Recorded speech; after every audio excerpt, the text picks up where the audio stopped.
सावित्री घर की दीवारों जैसी शांत, लेकिन भीतर से घावों से भरी हुई।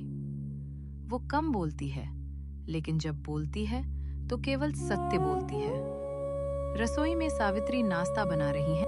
रोहन बेटा, नाश्ता ठंडा हो रहा है, ऑफिस के लिए देर हो जाएगी। हाँ माँ, चेहरे पर मुस्कान, अभी आ रहा हूँ। लेकिन शब्दों में विष भरा हुआ। वो सीधे वार नहीं करती, पहले सामने वाले को खुद को ही दोषी महसूस कराती है। निशा कमरे से बाहर आती है। माँ जी, आज फिर रसोई में ही है, आप आराम क्यों नहीं करती? लोग क्या कहेंगे, बहू कोई काम नहीं करती और सास ही सब कुछ करती रहती है।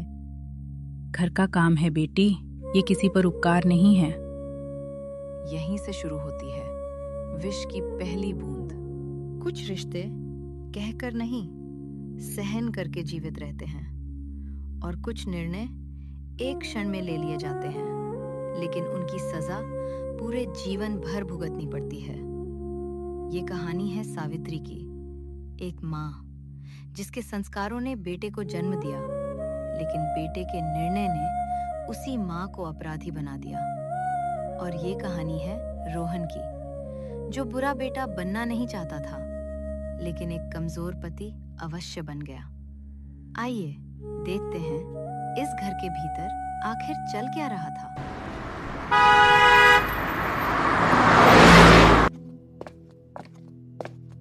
रोहन, मुझे लगता है आपकी माँ मुझे पसंद नहीं करती। हर बात पर ताना, हर चीज पर नियंत्रण। मैं बाहर वालों को क्या मुंह दिखाऊं?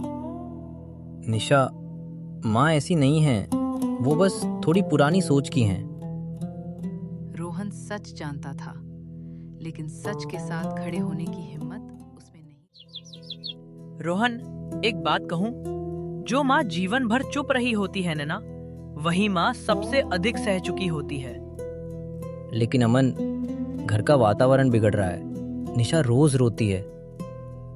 क्या तुमने कभी माँ के आंसू देखे हैं? रोहन चुप हो जाता है।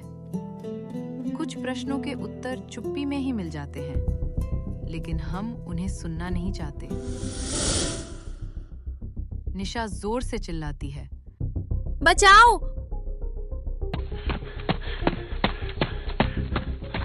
बचाओ!